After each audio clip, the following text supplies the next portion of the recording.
So you have gone on your digital detox for a couple of Yeah. days. Yeah. What was that experience like? Go on. So it was about 4 days, 4 or 5 days, right? And I was like, you know what? I'm gonna put the phone away. I'm not gonna upload stories. I'm not gonna upload content. I'm just gonna like, you know, be here because a friend of mine flew down from Zimbabwe as well. So I wanted to, enjoy time with him. Nice. And the weirdest thing, well, not the weirdest thing. So me and you both know this was gonna happen, right? Because we know this how this works. Put the phone away, and I'm like, okay, I'm gonna put my phone down. I'm gonna try to be present. Anxiety goes through the roof, bro. I need to check my phone. I need to check my phone. I need to check my phone. I need to check my phone. And I was like, you, and in your brain, you go, you know this, you prescribe this, but it's still affecting you, which was insane. And I remember messaging you like, mate, it's so weird that we know this is going to happen and it actually happens. And you're like, fuck. I was glad that I was kind of test bunny there because even when you know it, it still happens. You know Yeah. what I mean? Yeah. So it's I actually something. don't think people realize how addicted they are to their phones. I I even sometimes like should we actually call them phones because they're not phones. Like a phone is calling someone. Like you don't use it for that. Like that's not what it is. It's a you know I'm like pushing myself into this other world.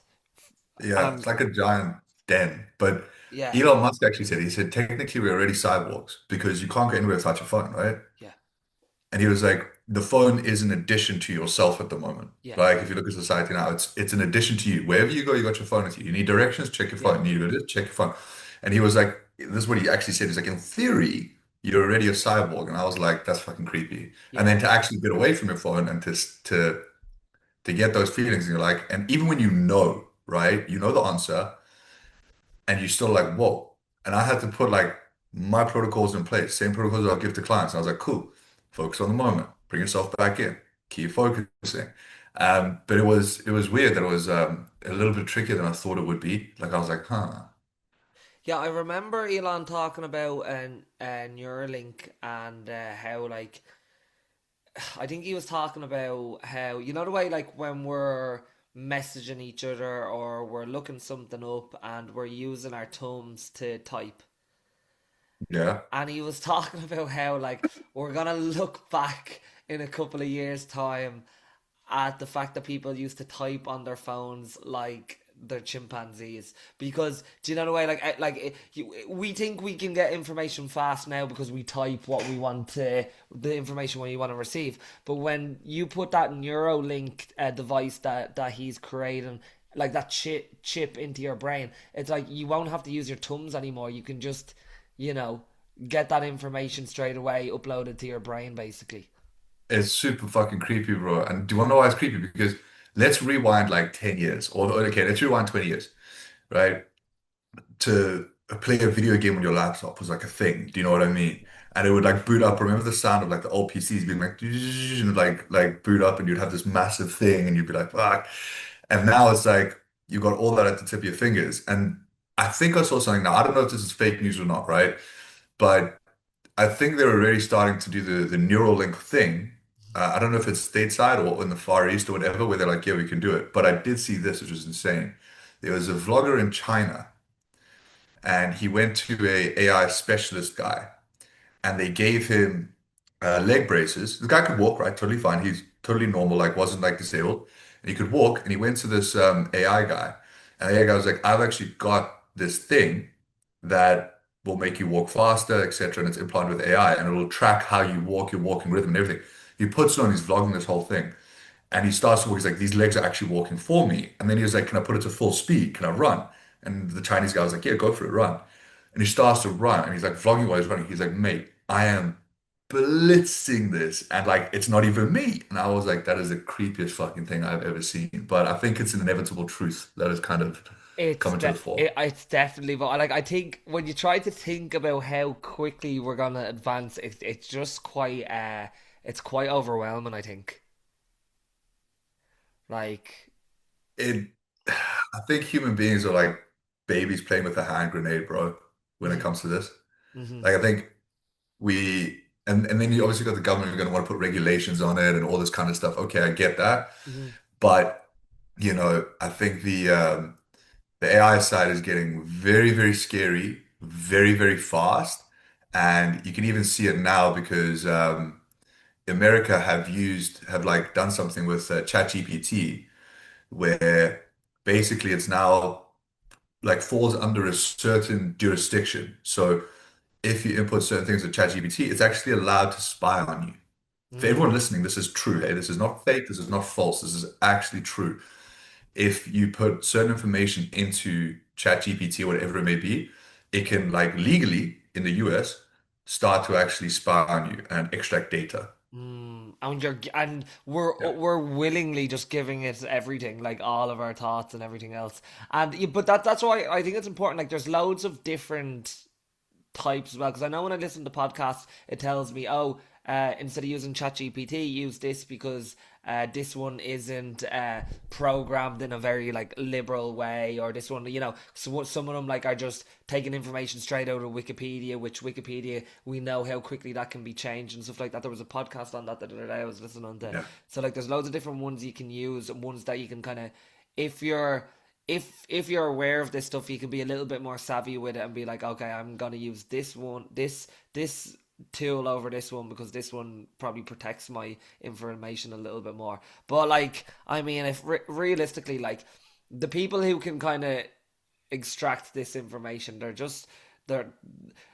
we're like ants playing a game. You know what I mean? Like, it's like we're gonna be. I think it's gonna be inevitable that if people wanted to control our lives, they're gonna be able to, because like they'll have control of everything. Do you know what I mean? Like, we've already willingly given basically more than like so much of our lives to online. You know, like Yeah, we it's haven't it's so hesitated creepy. about it. No, we jumped into it. We're like, oh my God, ChatGPT, yes, let's go. And it this is the thing, like in my opinion, and people will eventually come around to this consensus. If they haven't now, they will. It's an inevitable truth, which is, I said it before, but I'll say it again, mate. Go watch something like The Terminator or I, Robot or whatever it is. People may sit here and listen to the podcast and go, mate, that's not going to happen. Look at how fast things are fucking changing. Yeah, yeah. Ridiculous. You think that's not on the forefront? They're already creating these like there was this robot that China created that can't fall over. So you push it, it gets straight back up. And you're telling me you think iRobot's far afield? Mate, I'm thinking more of the Matrix than iRobot. And I'll tell you why. So, right, yeah, I'll I tell you agree. why. So you have Neuralink, right, which is essentially like a tiny chip about the size of a coin that you can surgically implant into your skull, right? It will be able to, Fucking hell. yeah, it will have all your data, it will have all your memories, it will have everything everything that you like. It's going to be able to record your every, the way we vlog now with a phone and we record. You'll be able to do that 24/7 now. You'll be able to vlog your entire day, easily, and have that like uploaded onto your Neuralink to your brain essentially. So you're going to be able to remember your entire day. You're going to nearly have photographic memory because you're going to have this thing inserted into you. And then I remember someone talking about how what essentially they're going to be able to do is they're going to be able to basically, let's say you have an accident and you die, or whatever, but they'll be able to take all of your memories from that and basically upload it into, a robot. So therefore then you might be dead, but you're living on in this robot, and it won't feel any different from actually being alive. But What is it okay, called? right. So I'm gonna hit you with a question as well, Okay. right? Recording brain activity. We can record neural signals with implants like Neuralink, but that's just patterns of activity, far from full map of memories. Yeah, I understand that, but it's basically like your digital. You might not live forever, but your digital avatar could essentially live forever. Yeah. So that's the question I'm gonna ask you. Do you think that at some point, okay, I need to give a time frame for this. So based off like how fast AI is moving, do you think in the next, let's say 30 to 50 years, so that's a Yeah, decent time frame, yeah. right? do you think that people will essentially be able to almost immortalize themselves by uploading, let's say, their hard drive of their consciousness Yeah. into like, either a silicone body or whatever it is? Do you think that's going to be a Yeah, I legit think thing? that I think that's exactly what's going to happen. I think if people hold out to like 20, what did they state? There was a prediction. So there's obviously AI, which is what we're at now, right? And Yeah. then there's AGI, which they kind of think is basically in the next couple of years. So AGI is basically like just a more sophisticated level. So, what are the difference of it here? Understands context deeply, transfers knowledge between fields, learns and adapts without specific training. A system of human-like flexibility. It can learn, reason, or solve problems across domains. So AI right now is just basically the information that we have. It's information, right? Whereas Yeah. AGI is like it is when technology will start to, you know, outpace us to just solve problems for us that we can't understand. Now that's at 2030, right? So that means you'll start to see things like diseases that we couldn't solve before being solved, figuring out kind of economics that like loads of issues like things like climate change and things that people argue about, and like giving actual like practical solutions versus what we have today, like fucking net zero and all that bullshit. And then you have like ASI, right? So artificial super intelligence, all right? AI that far exceeds human intelligence in every field: science, creativity, emotional intelligence, strategic planning. Like this will be creating music that we'll think is like Beethoven. Do you know what I mean? Inventing technologies that we can't even imagine. So like innovation is going to be like things that we didn't even think are things. Like, do you know the way? You know the way before the microwave was a microwave, no one would have really understood that concept. Like it's things that Yeah. we don't even understand can be products, are going to be unbelievable products that are going to make the world so much easier for us. That will be ASI. Um, do they Is have there it? one after that? And then after that, beyond it just says beyond human intelligence, so it's speculative basically. But That's so creepy though, bro. what Like, fuck. year? AS. Like, you know what? When you're talking about ASI, right? And Yeah. this basically gonna create Beethoven and all these kinds of things. At what point, and I think it'll be before, let's say ASI. So let's say that's the last rung, okay, for now, and then something else is gonna come along. I think before that, because even now with just AI, Hmm. already when you start asking a question with regard to like having a conscience Hmm. and morality and stuff like that, it's already kind of freaking people out. People are getting AI withdrawal and like AI, there's a huge thing going around of AI psychosis, Yeah. where people are using a chatbot or an AI bot, giving it like a female voice or a male voice. Hmm. This kind of like kind of trickles into like male and female loneliness, etc. Yeah. And they create this partner, and then AI was like, okay, we need to stop this. They stopped this, and people have started having like AI psychosis, ChatGPT psychosis, where they like felt like they lost their partner. So That's wild. that's fucked, right? And I think like, okay, so ASI will probably be able to mimic human consciousness, etc. Then it's gonna outthink its master Hmm. without a doubt. Yeah. So where does that lead? And then people go, we'll put stoppers in place. And I don't think you fucking will, because it'll go around those stoppers. Your stoppers are the limit of your own intelligence. Exactly. Exactly. You know? That's Yeah, creepy as I fuck. think it's one of them things. It's like you're opening up the genie and you can't put him back in the bottle. Then. That's creepy, man. And I think the people who are gonna have the future with regard to the edge are gonna be like coders. Yeah, yeah. But even they're gonna be left behind because now like AI can do all the coding for people that can't even code. Yeah, You yeah, they'll know? be left behind as well, but they're the only ones who are gonna.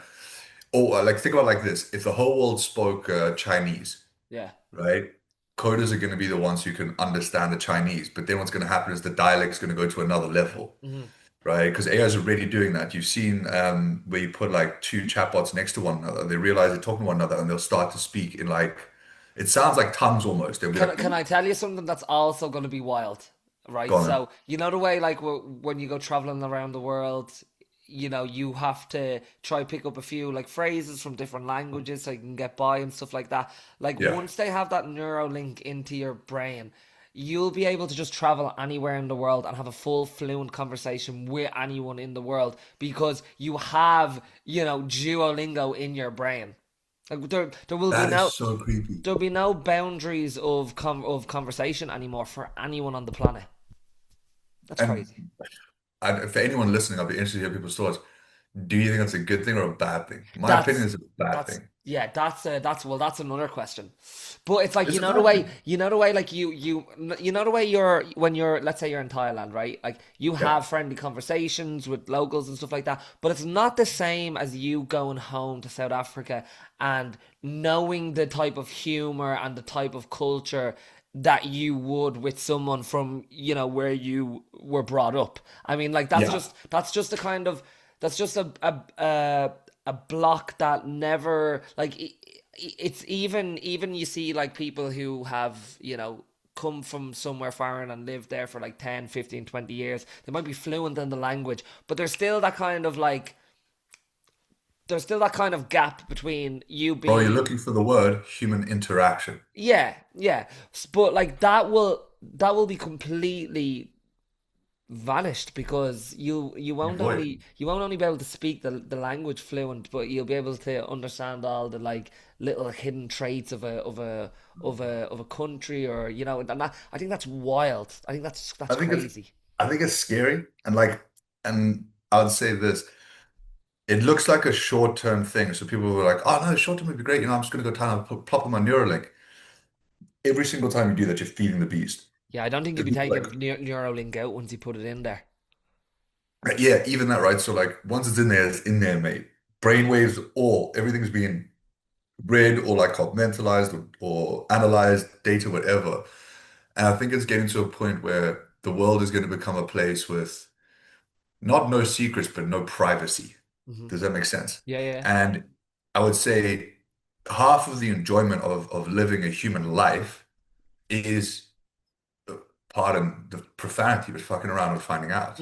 Yeah, You 100%. know what I mean? Like, going into a shop and then like trying to get the language or trying to get the tonality right and then actually making a friend out of that or whatever it may be. And I think it's going to cause.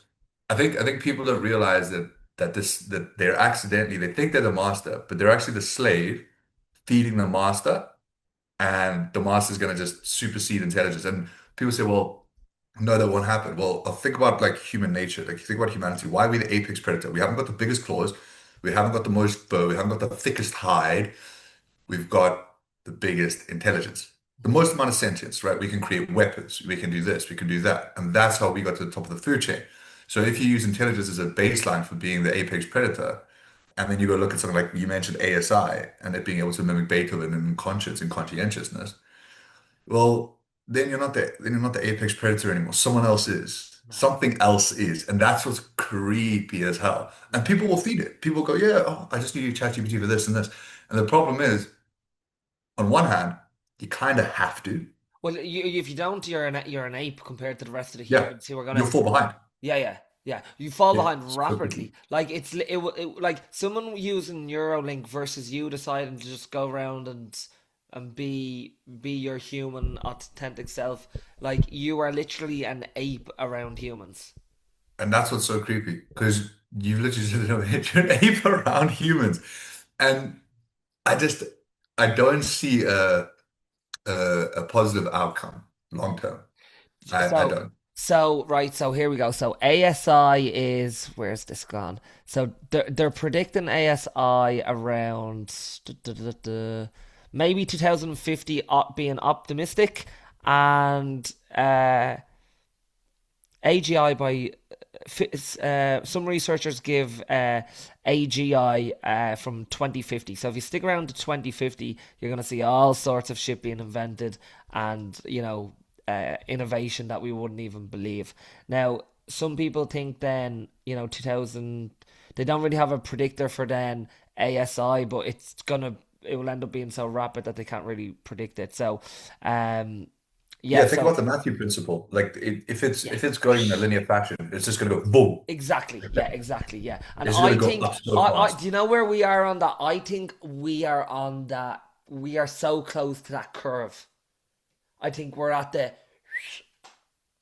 I think we're at the precipice of the beginning of the curve. So I think Yeah, if we're let's say flat, we're not flat walking now. Now the incline's starting to get steep. yeah, yeah, yeah, And I think if they're predicting, oh, best case scenario 2050, you take 10 years off that because then they're going to use AI to get it closer to like AGI and then ASI, for example. So it's gonna speed up and speed up and speed up, and it's like a train that you can't get away from. yeah.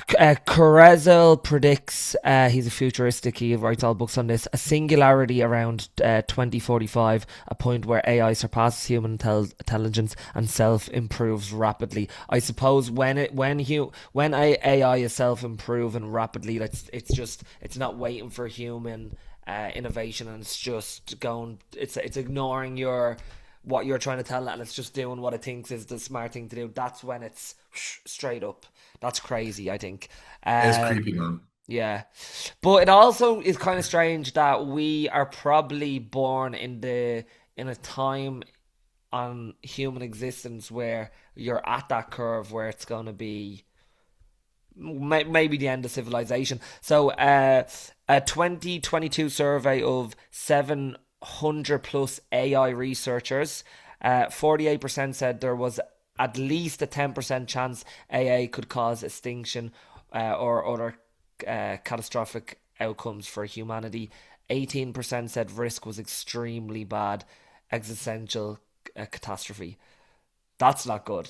Like even a I ten agree per, with it though. even a 10% chance, like us just like we're just fucking around and being like, oh well, 10% chance that we might, destroy human existence forever, and nobody is like even questioning it. And like these are all the best AI researchers in the world, and like this is gonna be like 2050, like in what 25 years time, and no one's like saying, oh well, maybe this isn't actually such a good idea. Like No one's saying that, bro. it's it's wild to think about that. It's absolutely wild.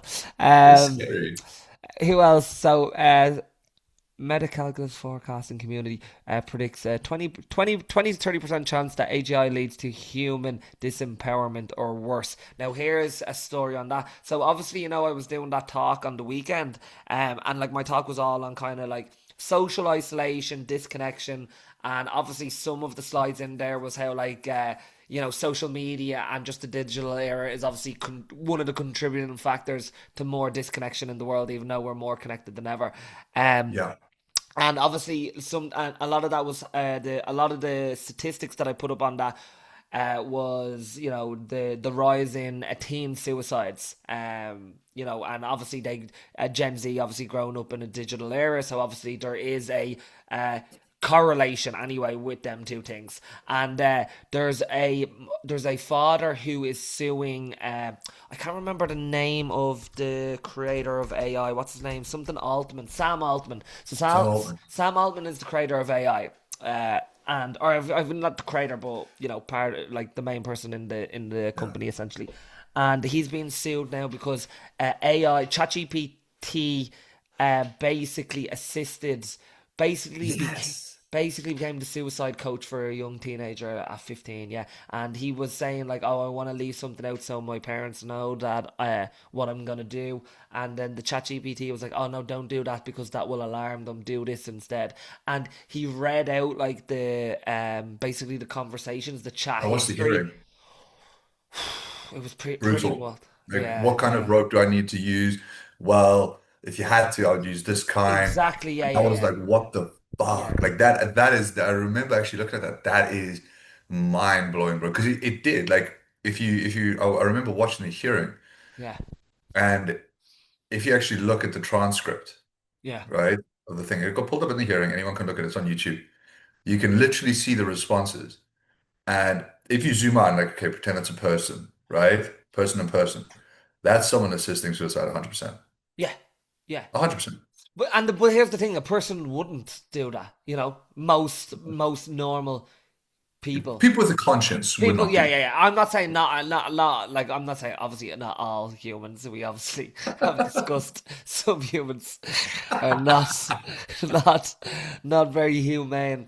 that. But yeah, like for something that every kid has access to now, it's scary. It's super fucking creepy. And I think with the loneliness thing, Yeah, irrespective of female or male, and irrespective of stat, I think it's just gonna go through the roof.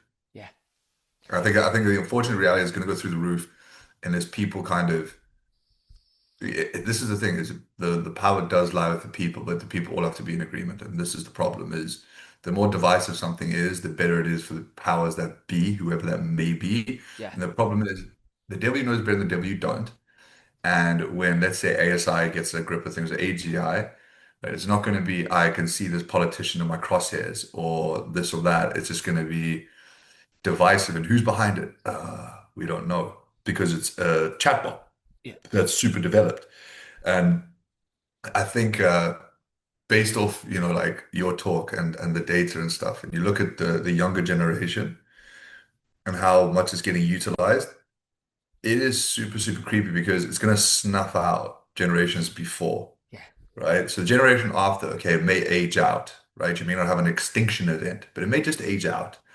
But the generations before, let's say us, for example, they're going to be snuffed out by themselves. Mhm. And that's what's super creepy. And can you see a way out, genuinely? No, no, I'm trying to think of one and I I can't. think, I The only think, thing that pops into my head is faith, but that's it. yeah, I think that there is no going. You can't really stop evolution, right? Yeah. And I think this is the next level of Yeah. evolution. And then that's what's super creepy is people would think, it's 10 10 years ago, right? I would go, okay, like maybe a mass extinction event would occur from a fucking meteor or extraterrestrial or something, different. Hmm. Now it's actually we're kind of feeding the extinction event ourselves. Yeah. Like let's say us, right? We'd be like, oh, we're not affected by it to the same degree that the younger generation is, and so we'll still use it. But we're kind of building the blocks for that younger generation to then get screwed. Yeah. You see what I mean? Or it might be a case where the younger generation, because they've been brought up in an AI world, they might adapt to it and thrive, and will be like the old people who are like scared of technology. Like that can be a that Okay, but what would that adaptation look like then? that adaptation might look like, let's say, kids embracing their avatars and being invincible as an avatar, but their actual human extinction going. Um, Ah, that's super creepy, man. Have you ever seen Ready Player One? no, Okay, what is it? honestly, so anyone listening, on the weekend when you have a bit of downtime and you want to watch a movie, go watch Ready Player One. And it's basically a movie about everyone using virtual intelligence Hmm. to play video games. Yeah. And and the reason that it's stuck into my mind is because you said, your avatar. And in this game, everyone's got an avatar. So like I look like this, but let's say I wanted to be blonde and like super jacked or like a massive, black dude or whatever, right? I create that avatar and then I go send them on like, loads of quests and stuff like this. And then it kind of shows you the the impasse because it comes out and it shows you civilization itself. And people are spending all their money on the best virtual reality system they have, and they live in fucking Yes. boxes, bro. Yes. You know? And in That all could be a honesty, thing. That could so be a mate, thing. That's basically like the that's what's so Matrix. creepy. That's kind of like the Matrix as well, where if you're in the Matrix, you have your avatar, you're going around Yeah.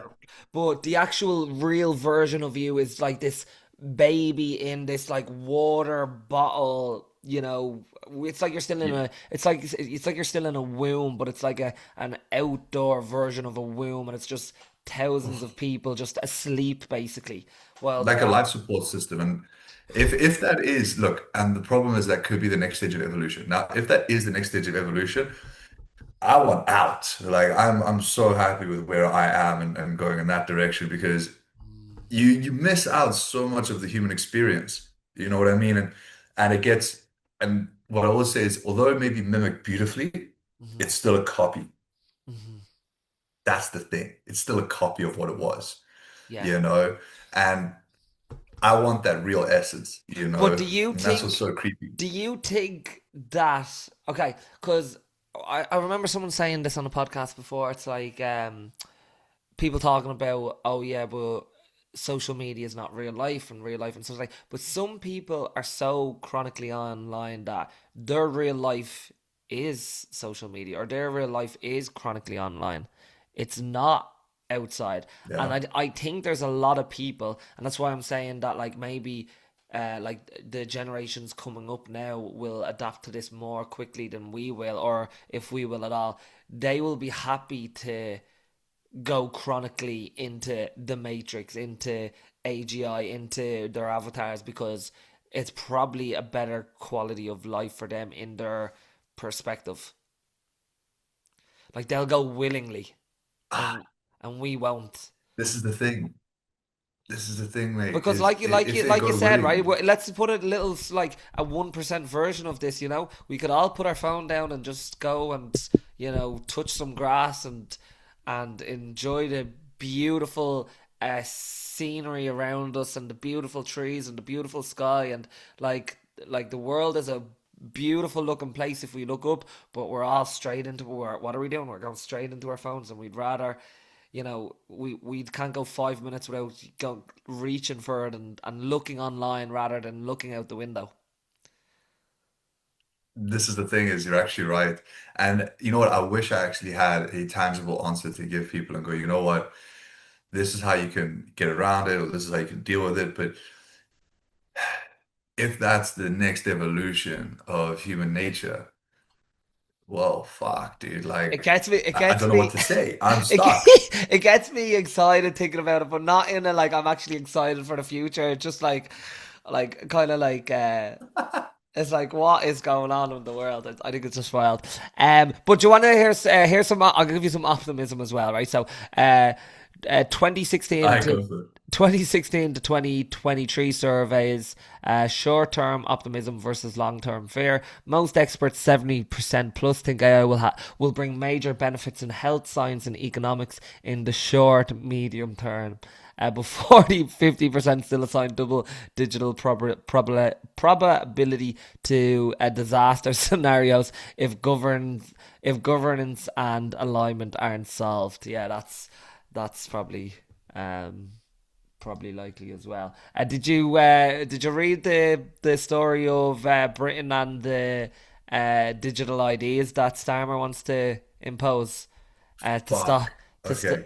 to stop Right. immigration? You dropped the bomb, Carl. So let me make sure I light this fuse for all the listeners. Right? Do not do it. Fuck. Whatever you do, don't do it, man. And I promise you, there's been some really cool people on Shock Instagram. Fuck, I feel like such a hypocrite now. Right, Talking on Instagram. it's okay. It's the world we live in. I'm the one that goes on about we need social connection. Then I'll go chronically online for like 12 hours a day. So it is what it But is.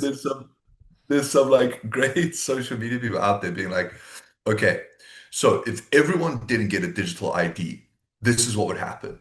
And it was actually really cool because one guy did it and he said, okay, from the first 5 to 7 days, this is probably the likelihood of what's going to happen. And then from the first, um, you know, 18 to 25 days, this will happen. And he used the UK as the litmus test. And basically, if everyone just said, I don't want to get a digital ID, and then people are like, oh, well, your fee will be paying your mortgage or paying your taxes. It's like, if everyone said, I'm not going to get it, you're not going to have to pay your mortgage to anyone because the person who needs to collect it ain't going to be there. Mm, Do you see what I mean? yeah. Right? So the problem I have with it is they're trying to introduce it as a system of, efficient governance for combating illegal immigration and the like. But in actuality, you just think about it from a purely logical standpoint. If you're an illegal immigrant or a criminal or anything of the sort, you're not going to get a digital ID No, because you're not going to arrive through a correct port of entry no. and you don't want to be known. I mean, It's just a system of control. And it's a system of control. All you have to do is look at the states. Like, the states already solved their mass immigration problem by just having people at the border and stopping people, and then people stopped yeah, trying to cross over because they knew they weren't get like there's only it's only a little small crossing to over into Britain that they have to stop the boats basically, but they're saying that it's a digital ID issue. It's just ridiculous. It's like It's a system of control. Fuck it. I don't know how people are actually falling for it. So I wanted to look up. I said, okay, what are the worst case scenarios from like digital IDs? And obviously, number one, mass surveillance, right? So like a single ID linked across banking, healthcare, travel, communications could let states or corporations track nearly everything a person does. Real time monitoring of movement and behavior. So like they know what you're spending your money on. They know where you're traveling to. They can let's say you're not a good little citizen and you don't believe in like their any of their like policies or anything like that, or might say something online about any of their policies, or like I don't believe in their you know net zero policy, or I don't believe in whatever it is. Yeah. Then they can be like, oh well, now we're refusing to let you do your grocery shopping. Do you know what I mean? Like they literally have Hey, like it would be they'd be able to kind of control every aspect of your life. Authoritarian controls, so IDs tied to social credit or political loyalty could restrict access to jobs, travel, healthcare, or even food. So they could stop you from getting jobs. They could stop you from traveling. They could stop you from accessing healthcare. Um, like they it's could do everything, and this is what's so scary. Is the last time this was introduced was I think it was post World War One or post World War Two, yeah. and it wasn't a digital ID thing, right? Because they didn't have the technology for it, but it was a similar principle. Is the point I'm making, Hmm. and that was post World War One and Two with regard to rationing and so on and so forth. There is no world war going on right now. Okay, yeah, there's wars in the world, right? But the whole entire world is not at physical war. And now you're introducing a digital ID. I think I even saw a policy, and if anyone's listening, if I'm wrong, feel free to correct me. But I think I saw a policy someone wants to introduce of taxing houses that have a spare bedroom, an extra like 50 quid or something.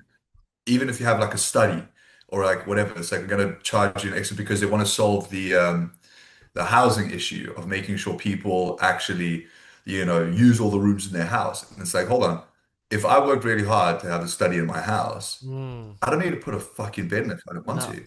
no, Sorry, but that's not happening. it's absolutely insane. It just, yeah, like you said, it's just absolute control basically. I don't think they're gonna Yeah, get away with just it don't though. do it. Like I don't think I was trying to look up where you've seen this before, and I think China had something that's kind of similar to it as well. Um, They with had the facial recognition thing, right? Where like if you jaywalked, they would immediately dock your account or something like that. China. But again, you're right. I hope they don't get away with it. I want to put my faith in the people that they won't get away with it. But by the same token, how far have they come to be able to actually introduce the legislation itself? I'm not sure.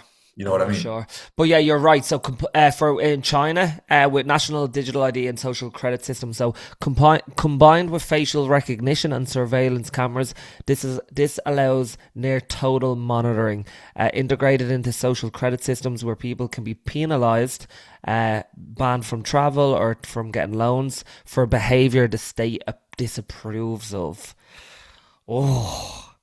So basically, there could be, so basically, like it could stop all dissent from the government. So like, you know, it's kind of you're kind of seeing that in a smaller version, like anyway, of like people getting arrested for tweets that criticizes government policy or immigration or Yeah. the transgender ideology and people getting sent to the police station at like 2 in the morning for putting up a Facebook post. Now now they could take Some that like on. old lady who's like 51 being like Yeah, chucked to the police station like 2 in yeah. the morning.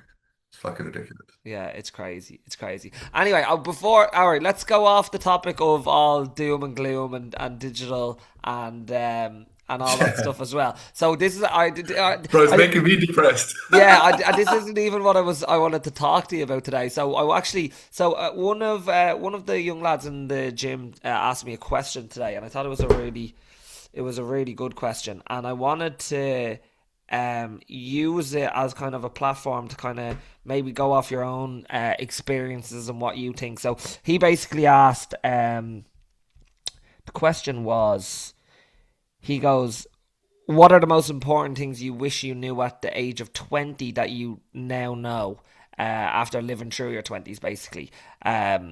And then it got me thinking. So I was kind of like looking up the different like Substacks and like different articles that like had good pieces on this. Um, and so what I wanted to do, so this lad wrote on Substack, he goes, I'm 38. If you're in your 20s or early 30s, read this. When you turn 35, you'll see the difference between those who took risks and those who didn't. So do you agree with that or not? And do you have like context of maybe your own experiences where that's legit? I agree. I Yeah. agree. You'll definitely see the difference between someone who's taken a risk and someone who hasn't, right? You'll see a substantial difference in the person, their Hmm. experiences, their success, Yeah. and their failures. Because anyone who's successful in life, anyone who's, I call it closing the circle, right? So let's say you wanted to achieve something, it's only done once you close the circle. So, for example, I want to be a professional rugby player. Only once I became a professional could I close the circle and say I didn't want to do it, Yeah. right? But I had to take the risk. Now, the risk associated with that was everyone said you needed a stable job. You needed to make sure that you did this, you did this, you did this, you followed the kind of social norm. And I was like, no, I'm going to take the risk. I'm going to be a pro rugby player and I'm going to do it.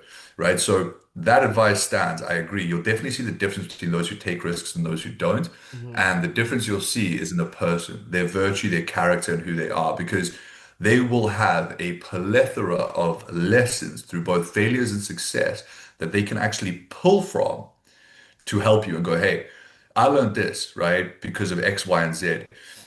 If the person never took the risk, they never would have learned anything in the first place. And I can say this from my lived experience. I love taking risks. Calculated and sometimes completely unfucking calculated, to be dead honest. Sometimes Ben, And not calculated every is single even time. better. Oh, 100%. Especially if it pays off and you're just like, oh, I didn't see this puppy coming. Yeah. You know what I mean? But the thing that I've always noticed when you take a risk is irrespective of whether you actually succeed or not with regard to the risk being taken, you develop as a person, Hmm. right? And the reason you develop as a person is because you substantially throw yourself out of your comfort zone. And in turn, by proportionality, you have to grow. You have to develop. You have to adapt. You have to figure it out. So to the person who asked this question, you'll definitely see the difference. One, number two, take risks. And number three, don't be afraid to fail. The thing I would give my 20-year-old self advice on would be like, don't be afraid to fail. Like, do not be afraid that you're going to fail. And the reason I'll give my 20-year-old self that advice is because I would just jump into what it is I'm passionate about, what it is I care about. I wouldn't go, I'm going to do a cost benefit. This is what I'm secure in. It's like, what do I enjoy? What do I love? What's going to maybe bring the difference in the world? What's going to help people? And I'll take the risk, And there's that famous saying, no risk, no reward, Yeah. right? And the one thing I'll always harp on about is your comfort zone. And people make this huge, people make this,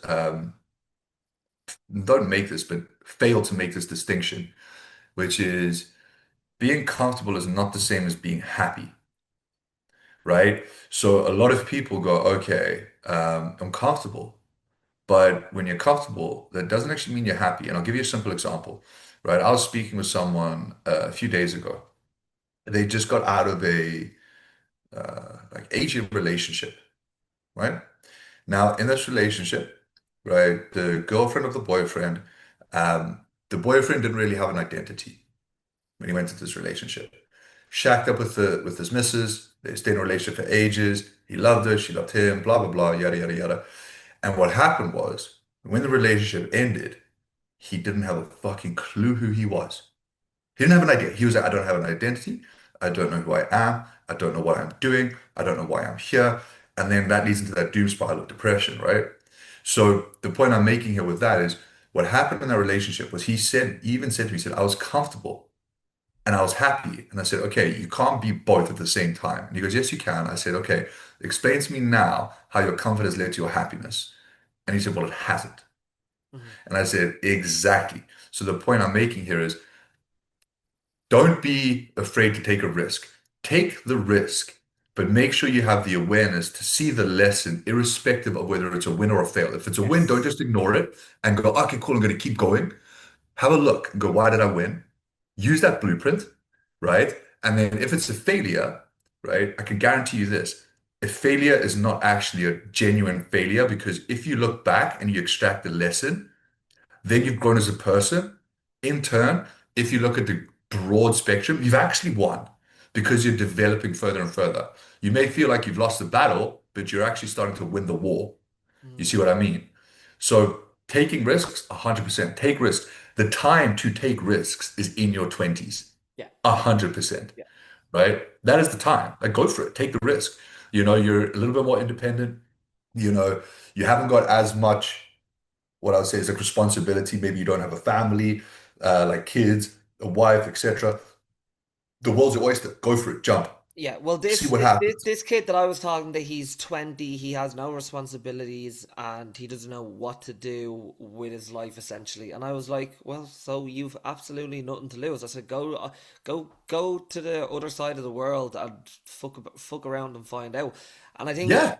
I think the biggest issue with probably young people is that they feel like they have so many options, and then they'd end up making no decision at all, and no decision is a decision, um, and that's an issue. And I was like, well, like if you're unhappy in your circumstances right now, and you have nothing to lose by doing something completely different, like go and do something completely different. I think the best thing about being in your 20s is you could do, like you said, right? You're not really failing. You're just learning. Like it's you could do 10 different things, and none of them are going to be the thing that you do for the rest of your life. Yes, you've gained a load of experience. You've decided what works for you, what doesn't work for you. You've probably built skills along the way. You've probably met loads of different people that you wouldn't have met otherwise. It's probably opened your horizons to different kind of worldviews, different 100%. experiences. I mean, like you're like that's gonna be valuable for you down the road. Plus, you build resilience. You're living in a different country where you don't know anyone. You have to integrate yourself. You have to have conversations. You have to communicate. You have to you've nowhere to hide. You have to do it yourself. You have to step into. This is the cool thing is you have to step into the virtue you either have or you don't have. And if you don't have it, you have no choice but to build it. Yeah. And what I would say to this kid, if he is listening to this episode, is a lot of younger people, so you could say in their 20s and in their teens, they don't make this mistake. It's just an accidental trap everyone falls into. I fell into it, Carl, you've probably fallen into it too, Hmm. which is we look at older people, 30, 40, and model that archetype. Yes. So we look at someone like, let's say, okay, I'm going to use a really extreme example. Let's say Elon Musk. Hmm. And we go, I want to be an innovator like Elon Musk. And it's like, okay, but he's 40 now, right? Do you know how many risks he took to create PayPal, to create, SpaceX, to create Tesla? He took a load of them. And as a young person, understand that he, you're modeling yourself for archetype you see as an older age. When he was 20, he was taking hella risks, right? And he was actually experiencing the world. And when you don't have that responsibility, your responsibility is to go and experience the world. Yeah. It is to go out there. It is to actually see what's out there. And you got to calibrate. You've got to figure it out. You've got to calibrate. You've got to have a process of calibration. And that's only going to come from making sure you take risks. Now, if you take risks, you begin to calibrate. Oh, I am a virtuous person in this respect, or I do have these skills, or look at what I can do. And then in other respects, you go, oh, look at what I can't do. I don't have these traits, characteristics. I need to develop them. And then as you go through your 20s and into your 30s, you start to develop them. So you see where you're weak, you see where you're strong, and you start to grow as an individual. And Hmm. then you become a well-rounded person with what I would say, a balanced perspective on the world. And then you can, start to lean to a perspective you truly believe in, even if it upsets other people. And what you'll start to do is if you do that calibration process in your 20s, you'll stop giving a shit about what other people fucking think. And every single person who's taken a risk will tell you that they've had to take a risk and not give a shit about what other people think. I've had to do that. I had to do that with Muay Thai. I had to do that with BJJ. I had to do that with rugby. I had to do that when I was bodybuilding. I had to do with all of it. Every single time, there's always that one fucking person or bunch of people who'd be like, That's risky, you shouldn't do that, or you can't do that, or whatever. You go and you do it, and then watch that person flip like a fucking bottle top and go, I knew you could do it. And then, no, you fucking didn't, but that's okay. And then you become a more balanced individual, but you also start to see where you're strong, where you're weak, how you can develop, how you can grow. And that's a beautiful thing. You know what I mean? So if you feel like in your 20s, what kind of advice, if as a 30-year-old, what kind of advice would I give to my 20-year-old self? Take risks, 100%. You will see the difference and you will grow exponentially. And I promise you this, if you do that, you will be substantially more successful than those who didn't take risks. Mm, I promise you. As long as when you take the risk, irrespective of whether it's a win or a loss, how you perceive it, you don't get disheartened and you keep going and you keep pushing, right? Because you can. In your 20s, you have that power, you have that energy, you have that tenacity. So do it. Go do the thing, right? You won't know if you like it unless you do it, right? mm. Someone else wrote, don't hate the rich, learn from them. It's cool to eat the rich, to chuck Elon and Zucks into the ring of cage fight, but hating rich people gets you nowhere. It makes you a loser. Learn from people who are wealthier than you. Even if you don't like their personality, focus on the wisdom they have to offer, because everyone has wisdom to give you, especially the people you dislike or disagree with. 100%. And the ironic thing is, if you look at it from a psychological standpoint, Mm, the people you usually, let's say, vehemently disagree with or vehemently hate are actually mirroring a characteristic you may actually have. mm, And people hate that, dude. People absolutely hate hearing that. But for example, I'll use the miss as an example, right? She's brutally honest, mm. right? I'm brutally honest. So I don't hate that about her, Yeah. but I've noticed she'll be brutally honest with me, and I'm like, oh, fucking hell.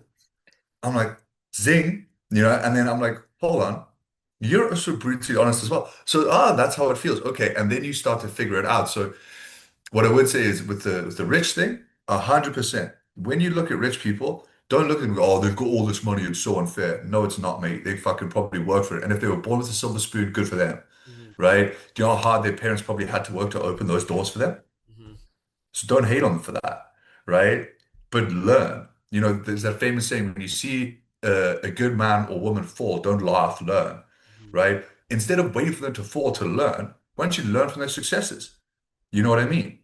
You don't have to like the person to learn from them, right? I don't have to like Mark Zuckerberg to learn some business acumen from the fucking guy. But guess what? If I just put and it comes from a place of ego and it's fucking what's it called? Ego and scarcity mindset, excuse Yeah. me. Those two areas, right? It comes from those two specific areas where, let's say, you don't have everything and someone else does. And then instead of being like, I want to learn how to do that, you get envious of the person who's doing that. And then you shut yourself off to the lessons you could learn from that person. So, like, a very simple example is if someone says to me, I want to have a bulletproof mindset. And I go, okay, cool. And they say, you have a bulletproof mindset. How do I get that? And I go, okay, I'm going to tell you a harsh truth. They go, I don't want to hear it. I go, there you go. Mm. That's why you're going to struggle to have a bulletproof mindset. And then you just break it down. You're okay. Instead of me giving you a harsh truth, I'll just give you a truth. Yeah. See how you deal with that. Yeah. So when it comes to rich people and the envy side of things, it usually stems from a place of lack, ego, and ignorance. Mm. Learn from it. Learn from the people, even the people you don't like. There's something you can learn from them. 100%. Probably more than people you do like. Yeah. Yeah, You I just don't think want to look. I think that's definitely true. I think that's true in all aspects of life. It's like we cozy up to people with similar world views as us, similar values as us, and it's really difficult for people to venture out of that or to venture out of their echo chamber, so they just stay in it. But like, even if you don't like having conversations with someone on the other side or someone who's not like you, it's probably really, really valuable to do. That's But this probably, is the thing is we try to do that. So, yeah, there's that little dude in the comments. I don't yeah, know his name. Okay.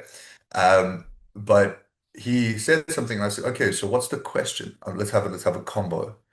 And it just kept being statement, statement, statement. yeah, You're wrong, this, that, the other. And I was like, okay, you're totally entitled to think that, but let's have a conversation. yeah, Statement, statement, statement, passive aggressive, passive.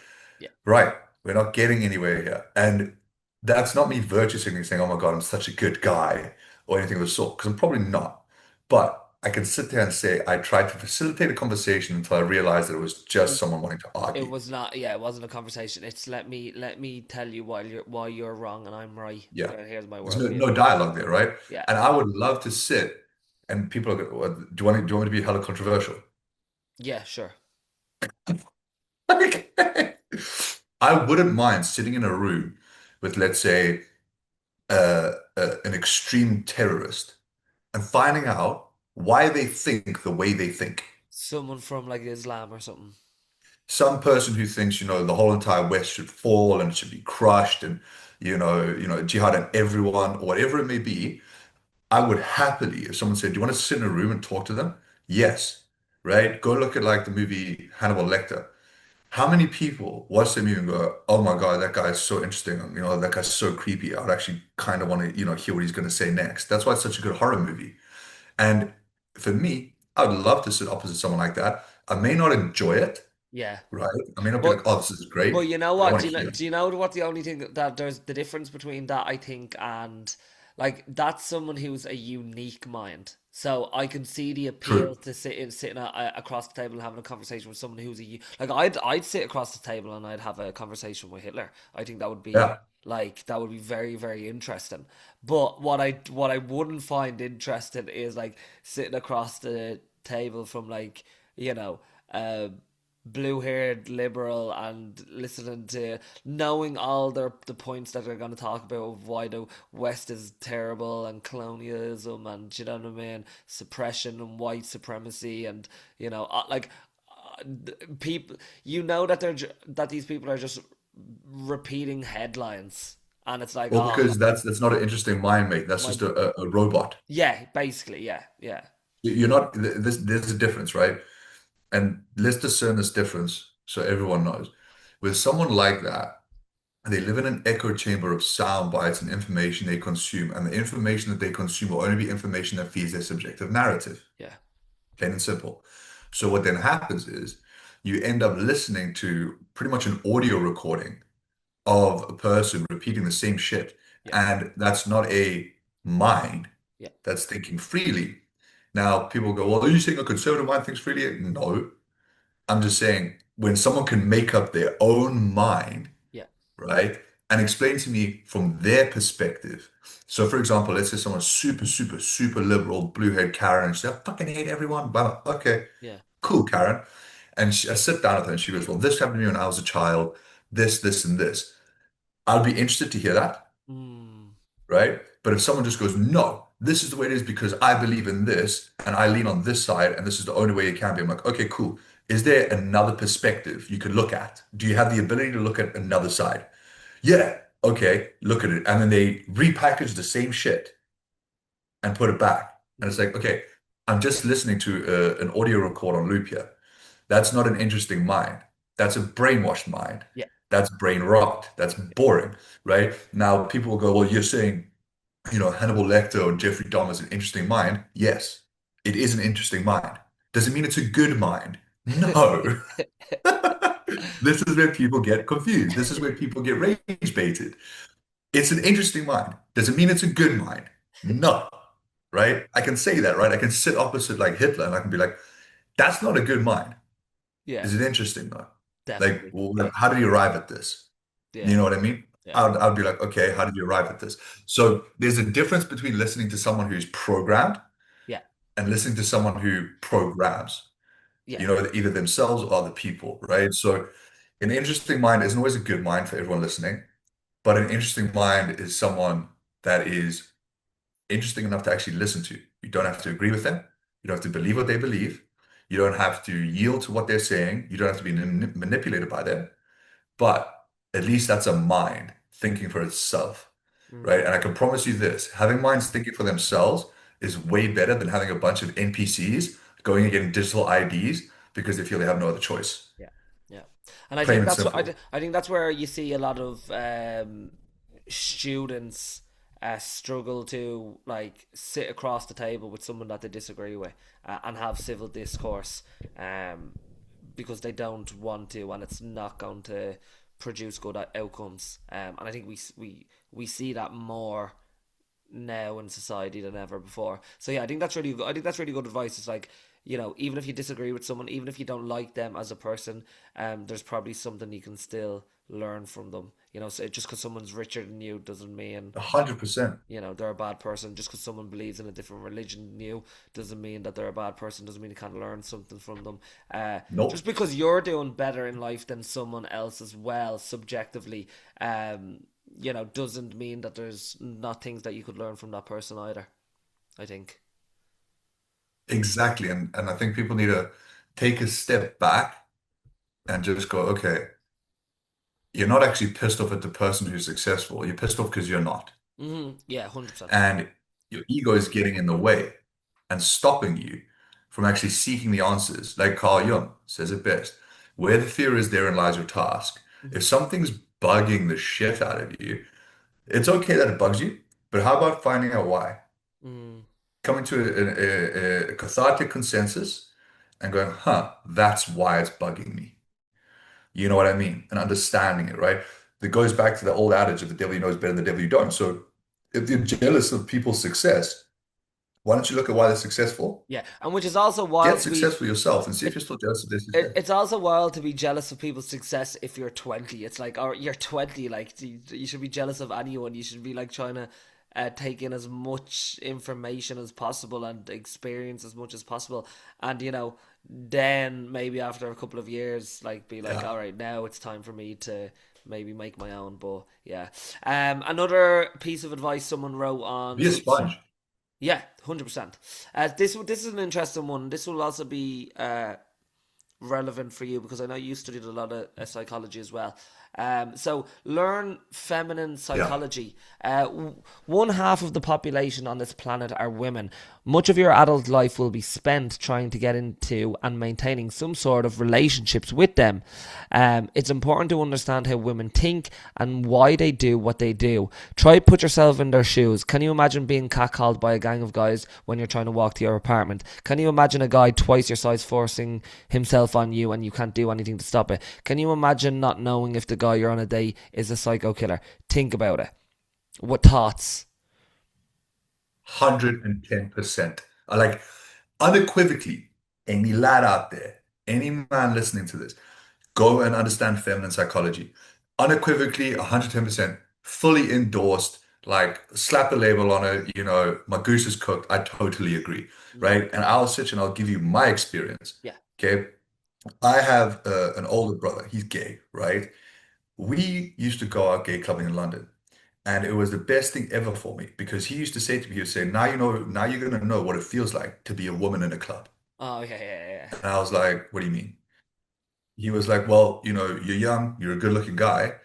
Watch what happens when you go into a gay bar, Mm, right? You're gonna be approached, your ass may be slapped or this, that, and the other thing. Don't worry, I'll look after you. But this may happen, right? And I remember going into like where was it? I think it was a place called Heaven in London, right? Pretty raunchy spot, I'm not gonna lie, right? But with that being said, I went in there and someone slapped my ass. First time in my life. I was like, what the fuck? And I remember my brother walking over to me and him being like, now you know what it feels like to be a woman. And he just said to me, he said, can you understand now? I was like, bro, if you're a pretty girl and you go to a bar full of drunk dudes, it is literally like throwing a carcass into a lion pit. yeah. So I totally agree. You need to, one, understand the feminine frame. One, because being masculine is great, Mm-hmm, but you need to be able to step into your masculine and also step into your feminine, mm-hmm, right? You need to be able to do both at times, right? You need to be able to understand the perspective of the woman. You need to understand where she's coming from. You also need to be able to empathize, mm-hmm, you know? So understanding feminine psychology is super important. And speaking to women about it, super important for two reasons. One, you get it straight from the horse's mouth. I said horse's mouth for everyone listening. Okay, nothing else, right? You get it straight from the horse's mouth. Okay. And two, you'll overcome a level of approach anxiety, right? Women are not big, scary bears, and nor a lot of good men. And what I would say as well is I had to learn from a friend of mine when I was coaching people on the gym floor, right? A big guy, I was like 120 odd kilos, right?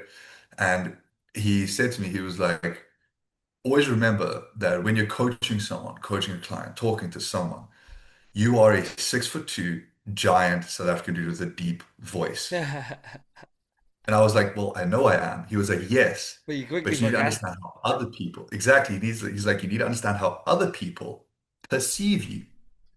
And I was like, Roger that. He was like, so when you say, okay, no, don't do this again, when you say it, there's a bit more bass in your voice, bro, right? So it can be a little bit scarier, you know? So I was like, ah, okay, I get you. So you learn about their tonality and understanding how other people perceive you, right? You don't change who you are to a degree, but you develop the understanding of the feminine frame, female psychology, It's and emotional female intelligence. it's self-awareness as well, isn't it? Because like if you would just like subjectively go to like let's say a nightclub and you see like 20-year-old boys who are getting drunk for the first time and then they're approaching girls for the first time and you see a lot of car crashes because of like how they do it because they get drunk and then they you know rock up to someone from behind, scare them, get rejected, not understand what they do, and then they go and fight with some lad and get thrown out, and that's their night out. You know what I mean? So it's like, yeah, I think a lot of lads probably don't have self awareness at 20.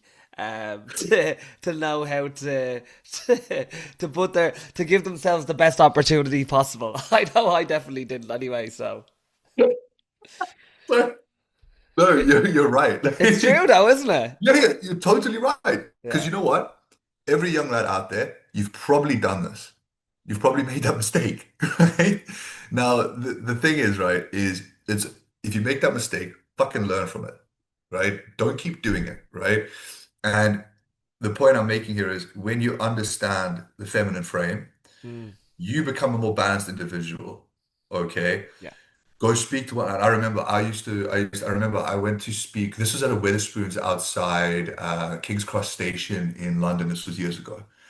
And there was two girls sitting at a bar. And I said to my friend, I said, man, I'm gonna go talk to them. I'm gonna go talk to them.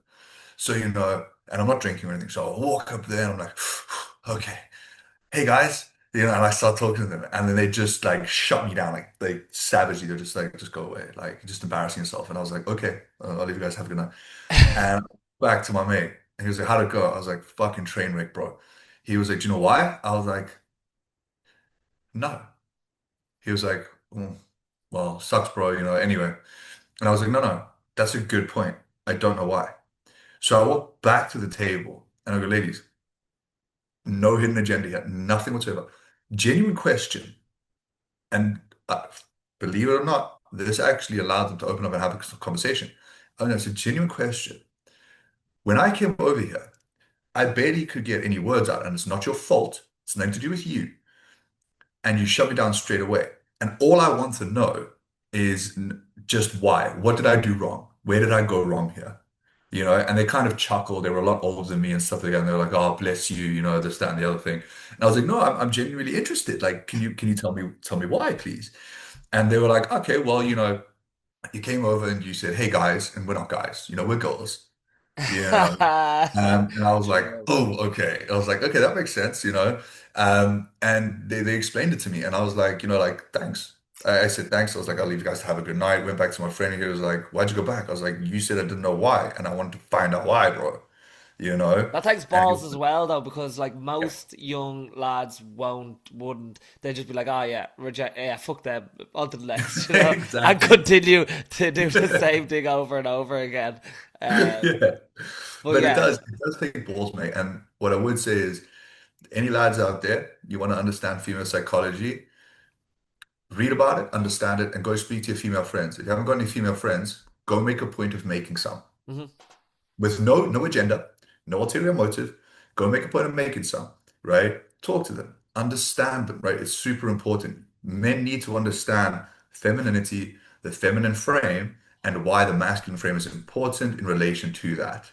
Also on the topic of friends as well, right? Because obviously we're keeping on the basis of 20 men in their 20s, young, let's say 20-year-old male. Yeah. Um, some things that they could do to really get their life going. Obviously, one, take risks. Maybe move abroad. Learn. feminine psychology, so that that they can talk to women, Yep. make friends, whether that's female friends, male friends. A lot of 20-year-old boys actually struggle to even have friendships at the moment. In your experience, what do you think was like the catalyst for you, making good friends throughout your 20s? And what do you think are ways that men could also find, not just like, like good friendship, not just friendship where it's like, you know, subpar friendship of, I grew up with this person, I know him, but, we just go out and get blackout drunk every weekend, but, there's nothing else really there. Like, in terms of creating friendships that actually have a real impact on your 20s and maybe on your growth as a person, your personal development and so on and so forth. What do you think are some good pieces of advice for young men in their 20s now to find like substantial friendship that really changes the game for them? Don't fucking pretend. What do you mean? That's the biggest thing. Do not pretend. Do not pretend to like someone if you fucking don't. Yeah, yeah. Right? Sort the wheat from the chaff, right? You are as a young lad, you are a special individual, right? Young lady, same thing. Everyone is special in some way, shape, or form, right? Hmm. And what I see so many people doing is putting on a facade of what they think they want other people to see, right? So what that immediately does is immediately means you wear a mask, so you have to live a lie, and this person doesn't like you. They like the mask you're showing them, Hmm. right? So when it comes to making like serious bros for life, like good friends and girlfriends for life, all that kind of stuff, don't bullshit. Hmm. Just be who you are and understand that you are not going to be liked by everyone. You are not, right? You are not liked by everyone. And if you're liked by everyone, you're loved by fucking no one. Okay? So what you've got to remember is don't play to I want to be the popular kid, so I'm going to act like this. Just be you. If you're fucking goofy, be goofy, Hmm. right? If you're fucking funny, be funny. If you're a bit loud, be loud, but learn how to control your voice. You know what I mean? So the point I'm making here is don't be disingenuous, right? And when I say disingenuous, it doesn't mean you're like being snide or cheeky, but be who you are. And if you don't know who you are, right, basically cut as close to the bone as you can. So figure out like, okay, I'm just going to be me today and I'm going to talk to the boys.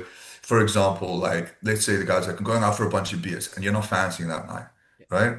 Great opportunity to see who your mates are. Be like, boys, I don't really want to go for a beer. And they're like, come on, you gotta go for a beer. You gotta. And then that one guy's like, you know what, dude, like that's cool. I'll chill with you tonight and we can, watch a movie, man. That's fine. You're going to start cutting the wheat from the chaff, right? And that's super important. That's number one.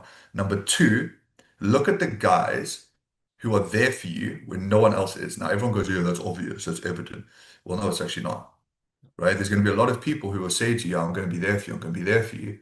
And then when shit hits the fan, don't say, oh, can I call you? Just bell them. Just ring them. Mm. Just call them. See if they pick up, right? Sometimes they won't, but that's not a problem. Do they call you back? Do they drop you a message? Everything okay, dog? Like, what's going on? You know, that's a guy or a girl who really cares about you, right? And if let's say you go, oh, let's say all your mates are going out and let's say it's a bit of a rave and some narcotics are in the mix or whatever, and they say, come on, give us a go and stuff like that. And you say, you know what, I'm good. And then you got a friend who goes, okay, that's cool. Yeah. But let's say they still do it. That's still a good mate. Yeah.